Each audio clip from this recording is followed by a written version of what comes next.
کتب علیکم الصیام، رمضان کا مہینہ وہ مہینہ ہے جس میں تم پر روزے فرض کیے گئے. یہ آیا یہاں پہ؟ یہ تو نہیں آیا. یہاں آیا شہر رمضان الذی انزل فیہ القرآن. یہ قرآن کا مہینہ ہے، اس لیے بار بار بات کی جاتی ہے کہ رمضان کے مہینے کو قرآن کا مہینہ بنائیں، رمضان کے مہینے میں میکسیمم وقت قرآن کے ساتھ گزاریں. رمضان کے مہینے کے اندر قرآن کا ذکر کیا گیا اور آگے قرآن ہی کے مختلف نیوٹریشنل فیکٹس بیان کر دیے گئے. جیسے میرے جسم کو خوراک کی ضرورت ہوتی ہے، میرا جسم مٹی سے بنا ہے، مٹی میں ڈیکمپوز ہو جائے گا، اس کی خوراک بھی مٹی سے آتی ہے. میرے جسم کا دوسرا اسٹرانگ ایلیمنٹ میرا اسپرچل بینگ ہے، روحانی وجود ہے. روح آسمانوں سے آئی ہے، روح اللہ کے نور میں سے ایک نور ہے، تو اس کا خوراک، اس کا فوڈ یہ بھی آسمانوں سے آئے گا. اور اللہ نے اس نور کا جو خوراک بھیجا ہے، اس روح کا جو خوراک بھیجی ہے وہ قرآن کی شکل میں بھیجی ہے. اور جس طرح ہماری جسمانی خوراک کے نیوٹریشنل ویلیوز ہوتی ہیں، اسی طرح قرآن کی آگے نیوٹریشنل ویلیوز بیان کی گئیں. کیا ہے قرآن؟ ہدی للناس، لوگوں کے لیے ہدایت ہے. آپ جس مقصد کے لیے اس کو پڑھیں گی، آپ کو اللہ تعالیٰ اس میں سے آپ کے مسئلے کا حل نکلوا دیں گے. آپ کو پتا چل جائے گا کہ آپ کو کیا کرنا چاہیے. آپ کی ہدایت، میری ہدایت اس کے اندر ہے. میں کیا کروں، کیا نہ کروں، کیا پہنوں، کیا نہ پہنوں، کہاں اپنی اولاد کی شادی کروں، کہاں اپنی اولاد کی شادی نہ کروں، کہاں ان کو یونیورسٹی میں بھیجوں، کہاں ان کو یونیورسٹی میں نہ بھیجوں، کہاں گھر بناؤں، کہاں گھر نہ بناؤں، کس کو کس بات کا جواب دوں، کس کی کس بات پر صبر کر لوں. ہدی للناس، یہ اس کا بیسک انگریڈینٹ ہے. قرآن آپ کا اور میرا تھراپسٹ ہے، قرآن آپ کا اور میرا کاؤنسلر ہے. قرآن مجھے اور آپ کو بتائے گا کہ کہاں ہم نے کس وقت کتنا عمل کرنا ہے. یہ واضح تعلیمات ہیں. اللہ تعالیٰ نے کہہ دیا انسانوں کے لیے سراسر ہدایت ہے. اور کیا ہے؟ وَبَيِّنَاتٍ مِّنَ الْهُدَى وَالْفُرْقَانِ. دو اور اس کے نیوٹریشنل فیکٹس بتا دیے گئے کہ واضح تعلیمات پر مشتمل ہے، جو راہ راست دکھانے والی، حق و باطل کا فرق کھول کر رکھ دینے والی ہے. لہٰذا اب سے جو شخص اس مہینے کو پائے، یعنی اب یہ رمضان کے روزوں کا ذکر ہے، اس کو لازم ہے کہ اس پورے مہینے کے روزے رکھے. 30 روزے اللہ تعالیٰ نے فرض کر دیے تاکہ مسلمانوں کی ٹریننگ ہو جائے اور وہ تقوی حاصل کر لیں. اور جو کوئی مریض ہو یا سفر پر ہو تو دوسرے دنوں میں روزوں کی تعداد پوری کرے. اللہ تمہارے ساتھ نرمی کرنا چاہتا ہے، سختی کرنا نہیں چاہتا. یرید اللہ بکم الیسر ولا یرید بکم العسر. حالانکہ دیکھنے میں اسکالرز کہتے ہیں کہ آپشنز پہلے 2 تھے، اب ایک آپشن رہ گیا. اگر آپ کا روزہ چھوٹے گا تو آپ کو روزے کی قضا کرنی ہے.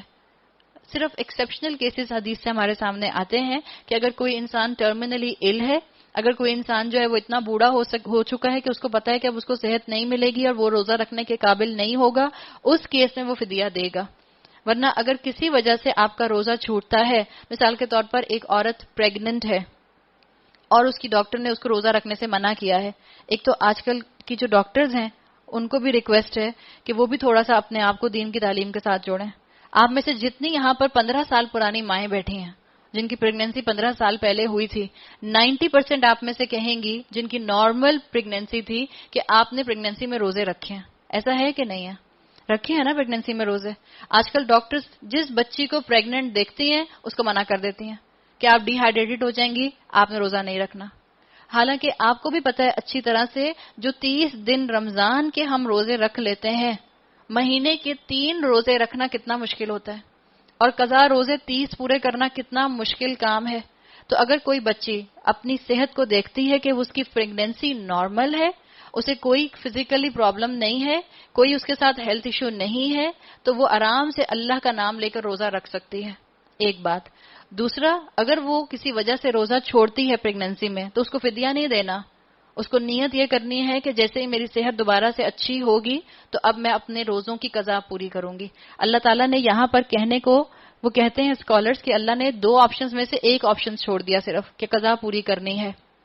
اور یہ کہا یرید اللہ بکم الیسر ولا یرید بکم العسر. اللہ تمہارے لیے آسانی چاہتا ہے، تنگی نہیں چاہتا. تو یہ کیسی اللہ نے اب کی دفعہ آسانی کی؟ اللہ نے آپ کا اور میرا ٹریننگ پیریڈ بڑھا دیا ہے. ایک جگہ آپ کی قرآن کی کلاس ہو صرف 2 دن کی، اور ایک جگہ آپ کی قرآن کی کلاس ہو 27 دن کی. کہاں آپ زیادہ فائدہ اٹھائیں گی؟ زیادہ دنوں میں یا کم دنوں میں؟ زیادہ دنوں میں آپ زیادہ مستفید ہوں گی. تو اللہ تعالیٰ نے آپ کو اور مجھے یہ ٹریننگ سیشن جو دے دیا 30 دنوں کا، اس میں آپ اور میں میکسیمم تقوی حاصل کر سکتے ہیں. یہ ہے اللہ کی طرف سے آسانی. دوسرا، جتنی برکتیں رمضان کے مہینے میں ہوتی ہیں، جتنی آسانی سے ہم 30 روزے رمضان کے مہینے میں رکھ لیتے ہیں، اتنا سال کے باقی کسی بھی مہینے میں ہم 2 سے 3 روزے بھی نہیں رکھ پاتے، مشکل ہو جاتا ہے. یہ اللہ نے ہمارے لیے آسانی کی ہے. اس لیے یہ طریقہ تمہیں بتایا جا رہا ہے تاکہ تم روزوں کی تعداد پوری کر سکو. اور جس ہدایت سے اللہ نے تمہیں سرفراز کیا ہے اس کے لیے کیا کرو، وَلِتُكَبِّرُوا اللَّهَ عَلَى مَا هَدَاكُمْ وَلَعَلَّكُمْ تَشْكُرُونَ. اور جس ہدایت سے اللہ نے تمہیں سرفراز کیا ہے اس پر اللہ کی کبریائی کا اظہار اور اعتراف کرو اور شکر گزار بنو. اللہ تعالیٰ نے یہاں پر کیا بات کر دی کہ اللہ نے کہا شکر ادا کرو. کھانا کھانے کے بعد ہم کیا کرتے ہیں؟ اللہ کا شکر ادا کرتے ہیں. جب روح کو غذا مل جائے، جب روح کو قرآن مل جائے تو کیا کرو؟ لعلکم تشکرون، اللہ کا شکر ادا کرو. اللہ تعالیٰ نے روزے دار کے لیے بہت اجر رکھے ہیں. اللہ کے رسول صلی اللہ علیہ وسلم حدیث قدسی بیان کرتے ہیں، اللہ تعالیٰ نے کہا الصوم لی وانا اجزی بہ، روزہ میرے لیے ہے اور میں ہی اس کی جزا دوں گا. اللہ کا بندہ جب روزہ رکھتا ہے، اللہ نے خاص انعام آپ کی اور میرے لیے چھپا کر رکھا ہے. حدیث کا مفہوم آتا ہے روزے دار کے لیے 2 پلیجرز ہیں. للصائم فرحتان، روزے دار کے لیے 2 خوشیاں ہیں، 2 پلیجرز ہیں، 2 فرحتیں ہیں. ایک کون سا ہے؟ فرحۃ عند فطرہ، ایک اس کا پلیجر ہوتا ہے جب وہ روزہ افطار کرتا ہے. آپ نے جو کل کی گرمی کے بعد پانی کا ایک گھونٹ پیا ہوگا، آپ کا ہاتھ نہیں رکا ہوگا اور جو دل سے شکر نکلا ہوگا. تھا ایسا کہ نہیں؟ بالکل ایسا تھا. آئی ایم شیور کل گرمی بھی زیادہ تھی. اللہ تعالی ہم پر اپنا رحم کرے اور اپنی رحمت کے بادل اور بارش لے کر آئے. گرمی بہت زیادہ ہے. آپ اور میں وہ لوگ ہیں جو ایئر کنڈیشنز کے اندر بیٹھتے اور سوتے اور اٹھتے ہیں. کبھی ان لوگوں کا سوچیں جن کے گھروں میں پنکھے چلتے ہیں اور جن کے گھروں میں بجلی بھی خوب جاتی ہے. وہاں پر آزمائش کے اوپر آزمائش ہے. اور بجلی جاتی ہے تو یو پی ایس نام کی چیز بھی نہیں ہوتی ان کے گھروں میں. وہ بھی تو روزہ رکھتے ہیں. شکر ادا کریں. اللہ کے رسول نے کہا ہے نا کہ دنیا کے معاملے میں اپنے سے نیچے والے کو دیکھو. ہم شکر گزار رہیں گے، ہم کانٹینٹ رہیں گے. تو اللہ نے کہا کہ للصائم فرحتانی، روزے دار کے لیے 2 فرحتیں ہیں، 2 پلیجرز ہیں. فرحۃ عند فطرہ، ایک جب وہ روزہ افطار کرتا ہے، اور دوسرا کیا ہے؟ وفرحۃ عند لقاء ربہ، دوسرا اس کا پلیجر اس کو تب ملے گا جب وہ اپنے رب سے ملاقات کرے گا. اللہ ہم سب کو باب الریان سے، جو جنت کا ایک دروازہ ہے جس سے صرف روزے دار جنت میں داخل ہوں گے، اللہ ہم سب کو باب الریان سے جنت میں داخل ہونے کی توفیق عطا فرمائے. آگے آیت آ رہی ہے. یہ آیتیں ایسی ہیں کہ ایک ایک آیت پر دل نہیں کر رہا آگے بڑھنے کا، لیکن میری گھڑی اتنی تیزی سے دوڑ رہی ہے کہ میرا دل جو ہے وہ پریشان ہو جاتا ہے. وَإِذَا سَأَلَكَ عِبَادِي عَنِّي فَإِنِّي قَرِيبٌ، اور اے نبی صلی اللہ علیہ وسلم میرے بندے اگر تم سے میرے متعلق پوچھیں تو انہیں بتا دو کہ میں ان سے قریب ہی ہوں.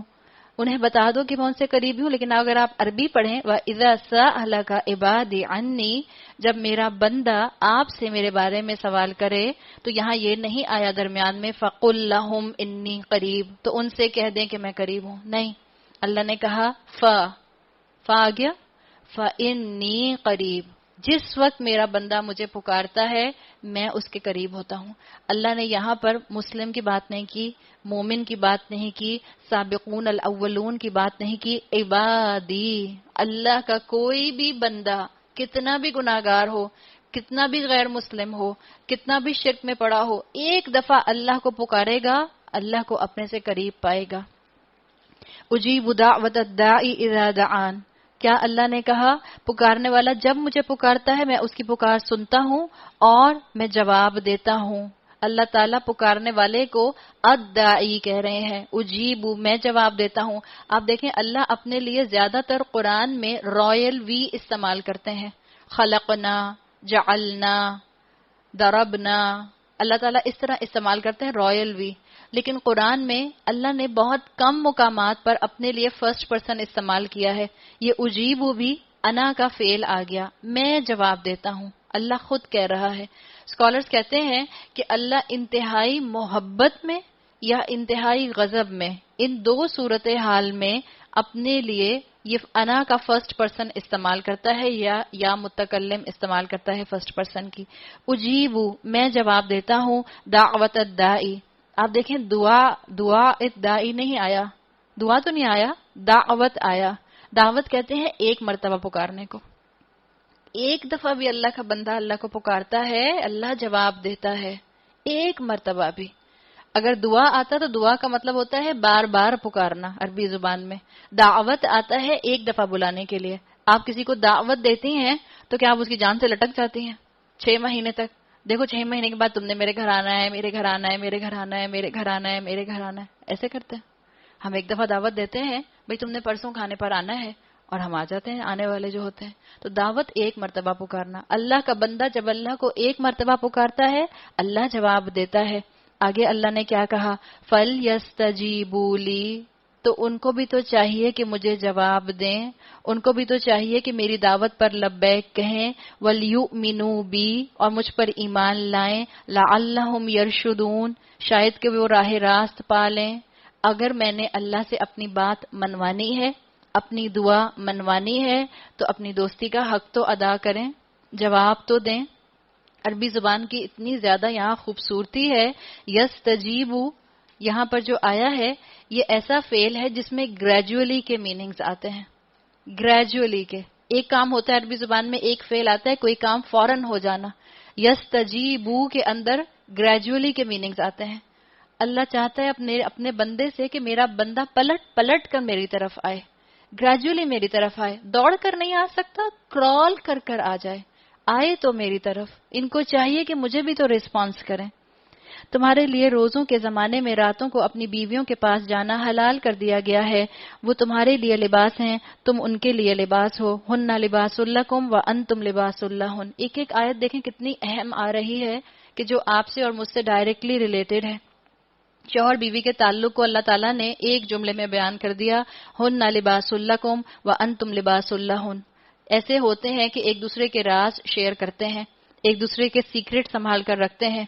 آپ دیکھیں کپڑا جتنا پرانا ہوتا ہے, آج کل کے موسم میں خاص طور پہ جتنا پرانا کپڑا ہوتا ہے اتنا آرام دہ ہوتا ہے. تو بیوی جتنی پرانی ہوتی ہے اتنی آرام دہ ہوتی ہے, 22 ورثہ.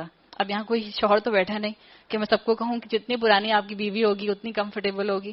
آپ سے میں کیا کہوں گی, جتنا پرانا شوہر ہوگا اتنا کمفرٹیبل ہوگا. آپ کہیں ہیں ہمیں تو کچھ اور ہی لگتا ہے. سمجھنے کی بات ہے. آپ کو اور مجھے اپنے اپنے زوج کا لباس بننا ہے.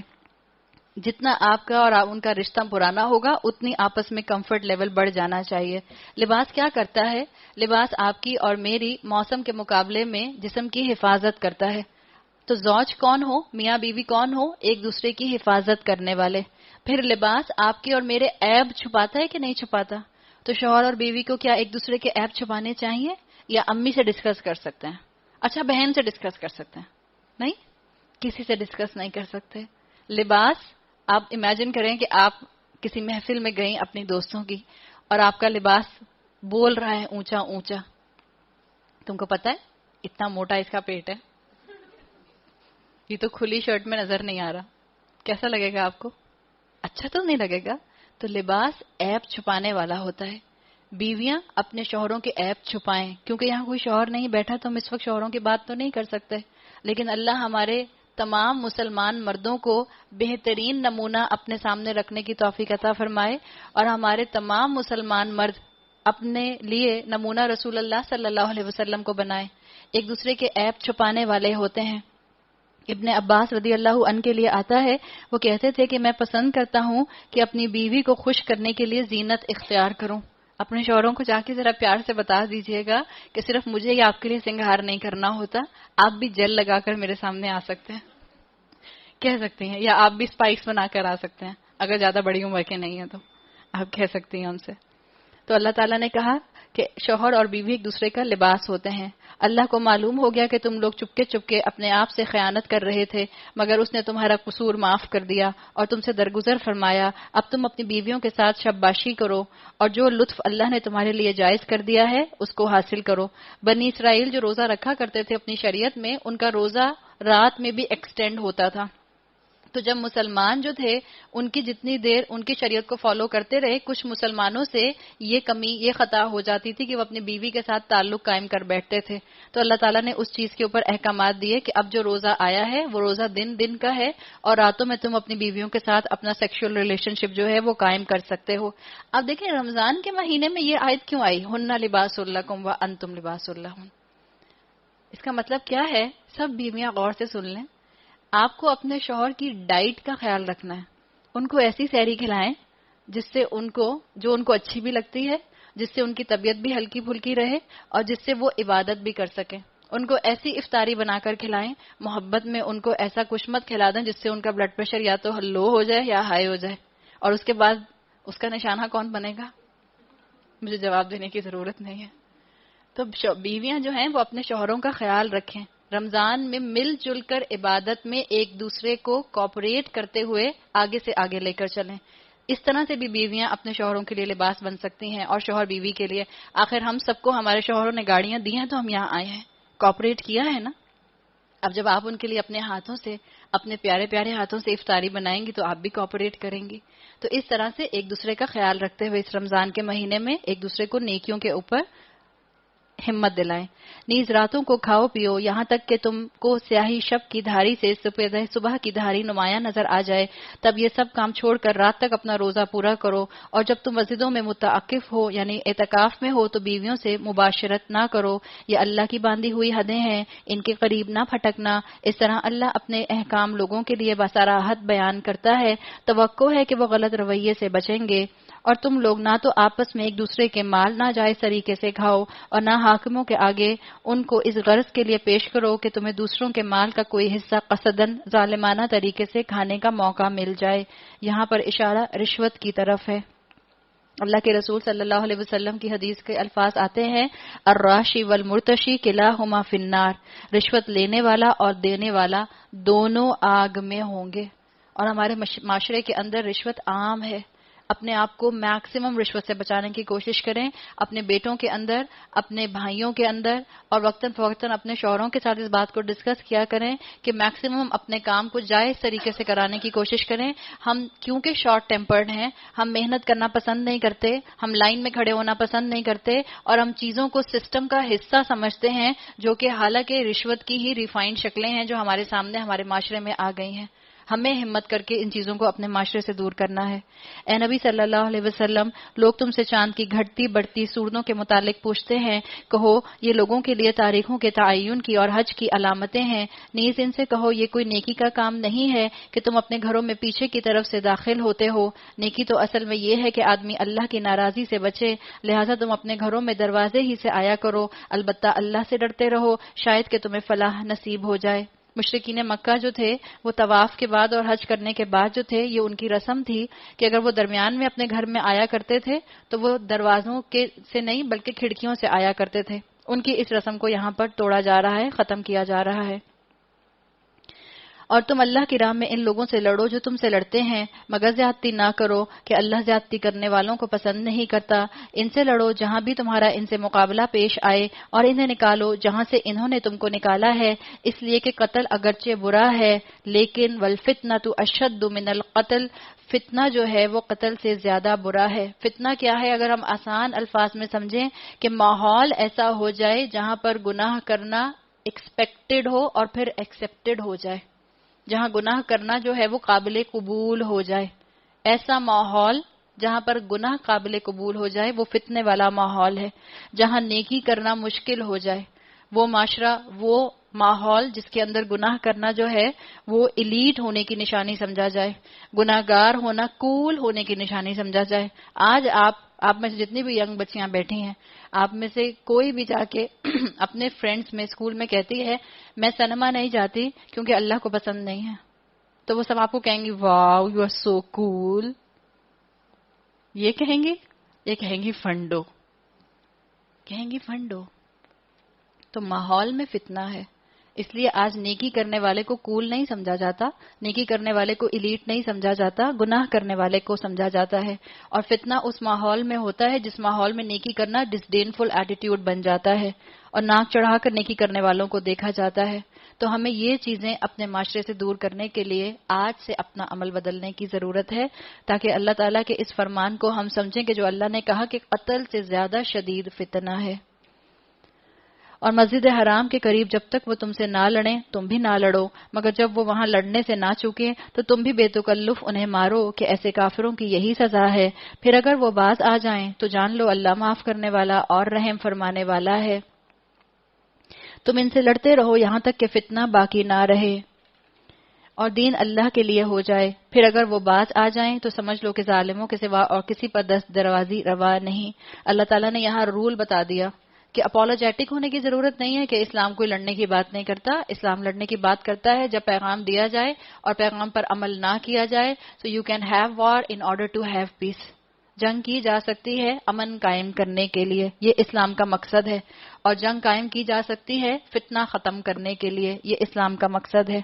آؤٹ آف کانٹیکسٹ اگر آیات کو ہم کوٹ کریں گے تو یقیناً ہم قرآن کو نہیں سمجھ سکیں گے۔ اللہ نے پہلے فتنے کی بات کی اور اس کے بعد بتایا کہ جس ماحول میں فتنہ ہو، جہاں نیکی کرنا مشکل ہو رہا ہو، جہاں حق پہنچانے والے حق پہنچا رہے ہوں لیکن حق ماننے والے حق ماننے کو تیار نہ ہوں، تو وہاں پر اللہ نے اس کام کی اجازت دی ہے۔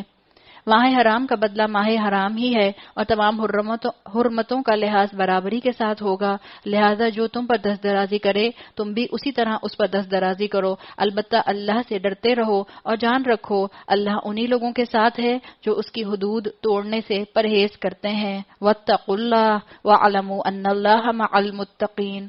تقوی رمضان میں جو حاصل کیا ہے اب آپ نے اور میں نے اس کو زندگی میں نافذ کرنا ہے۔ اللہ کی راہ میں خرچ کرو اور اپنے ہاتھوں اپنے آپ کو ہلاکت میں نہ ڈالو، احسان کا طریقہ اختیار کرو کہ اللہ محسنوں کو پسند کرتا ہے۔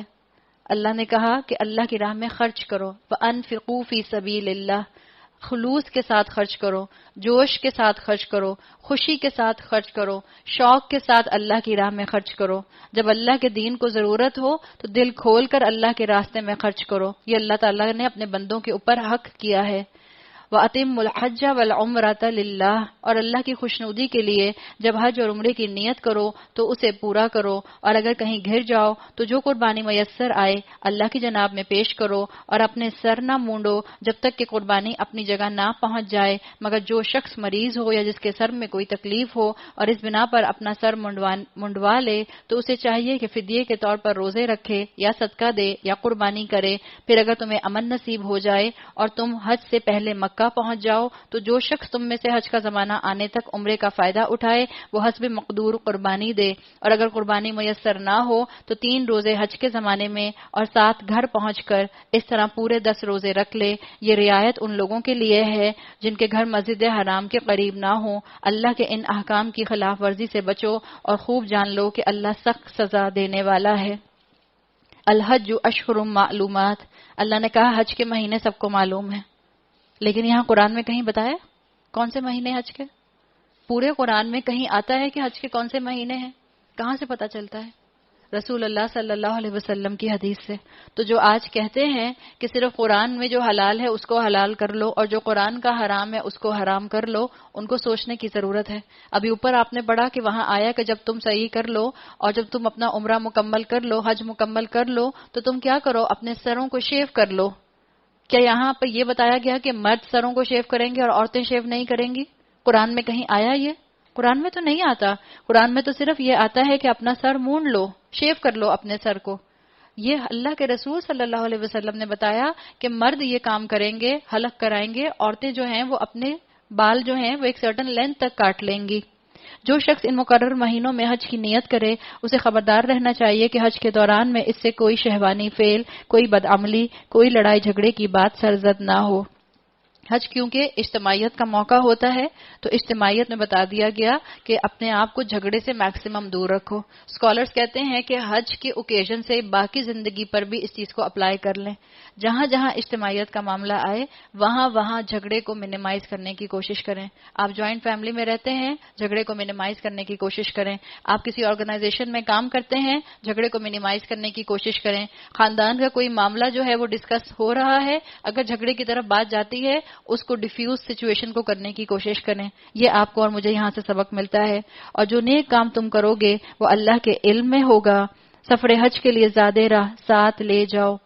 نیک کام کیا ہے؟ سب سے بڑی نیکی کیا ہے کہ انسان اپنے نفس کو کٹ ڈاؤن کر لے. اللہ کی نالج میں ہوگا جو نیک کام ہم کریں گے. سفر حج کے لیے زیادہ راہ ساتھ لے جاؤ. کون سا زیادہ راہ ہے؟ یہ زیادہ راہ، اور وہ سب سے بہتر زیادہ راہ پرہیزگاری ہے. وَتَزَوَّدُوا فَإِنَّ خَيْرَ الزَّادِ التَّقْوَى.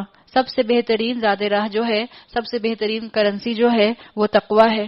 تقوی ایسی کرنسی ہے جو وقت پڑنے پر صبر اور شکر میں کنورٹ ہو جاتی ہے.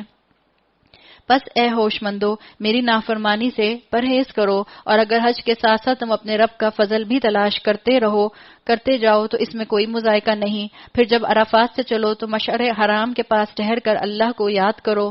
ذکر کے خود ساختہ طریقے نہ بنانا، جو اللہ نے بتا دیے انہی کو فالو کرنا، اور اس طرح یاد کرو جس کی ہدایت اس نے تمہیں کی ہے. اللہ کی شریعت میں اپنی طرف سے ہم کوئی بھی عمل ایڈ نہیں کر سکتے ورنہ وہ ضائع ہو جائے گا.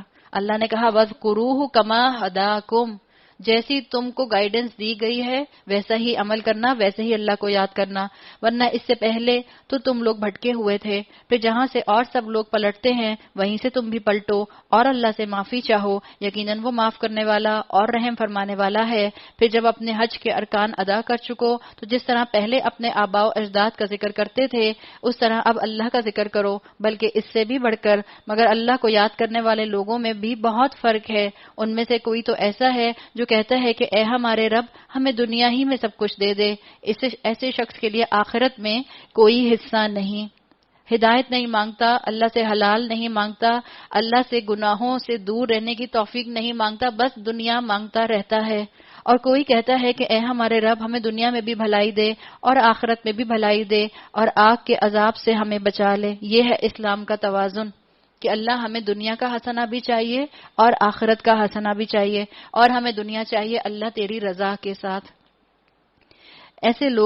ایسے لوگ اپنی کمائی کے مطابق دونوں جگہ حصہ پائیں گے اور اللہ کو حساب چکاتے کچھ دیر نہیں لگتی.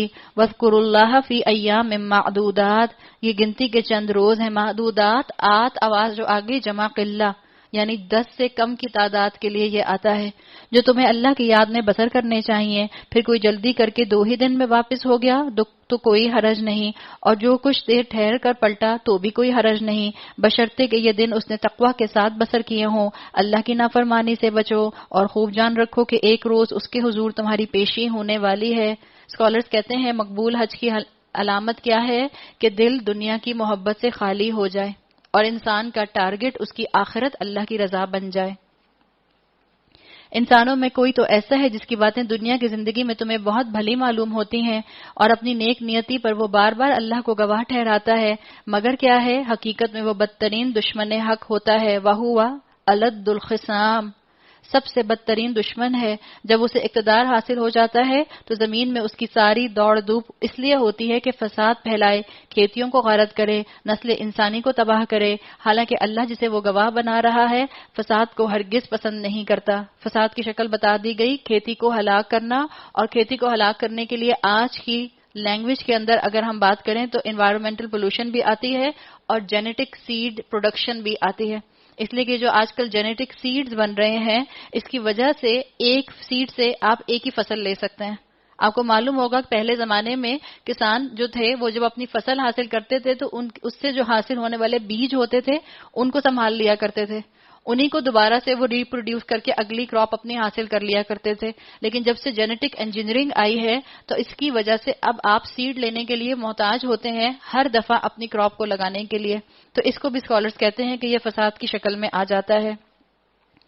اور جب اس سے کہا جاتا ہے کہ اللہ سے ڈر تو اپنے وقار کا خیال اس کو گناہ پر جما دیتا ہے. ایسے شخص کے لیے تو بس جہنم ہی کافی ہے اور وہ بہت برا ٹھکانہ ہے. اللہ نے آگے ایک کنٹراسٹ بتا دیا.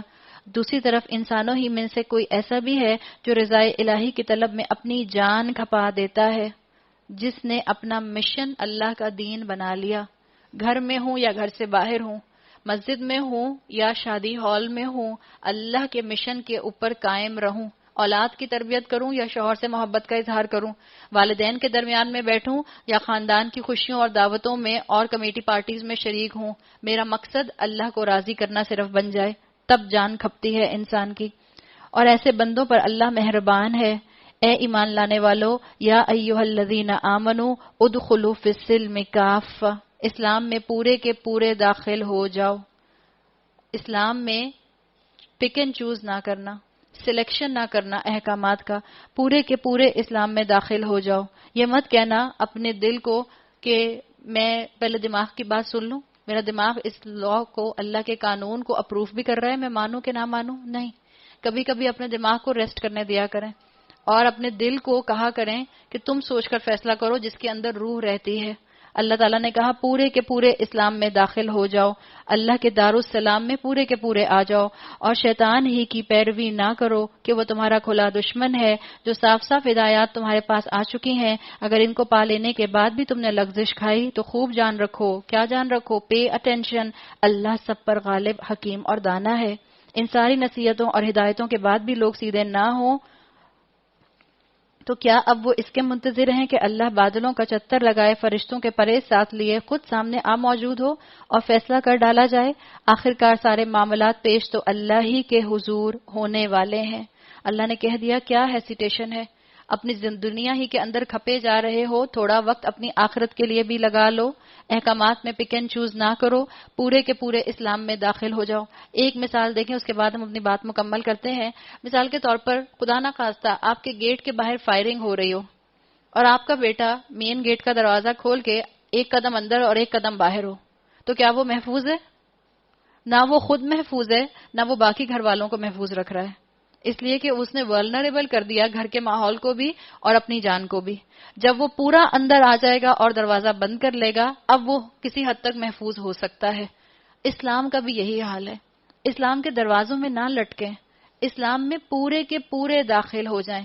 جب ہم آدھی بات اسلام کی مانتے ہیں، آدھی اپنے نفس کی مانتے ہیں، نہ صرف ہم اپنا نقصان کر رہے ہوتے ہیں، ہم اپنے گھر والوں کو بھی، اپنے خاندان والوں کو بھی، اپنے ملنے والوں کو بھی، اپنے دوستوں کو بھی اسلام کی ایسی شکل دکھا رہے ہوتے ہیں جو انکمپلیٹ شکل ہے، جس کا فائدہ نظر نہیں آ سکتا. اللہ تعالیٰ مجھے اور آپ کو پورے کا پورا اسلام میں داخل ہونے کی توفیق عطا فرمائے.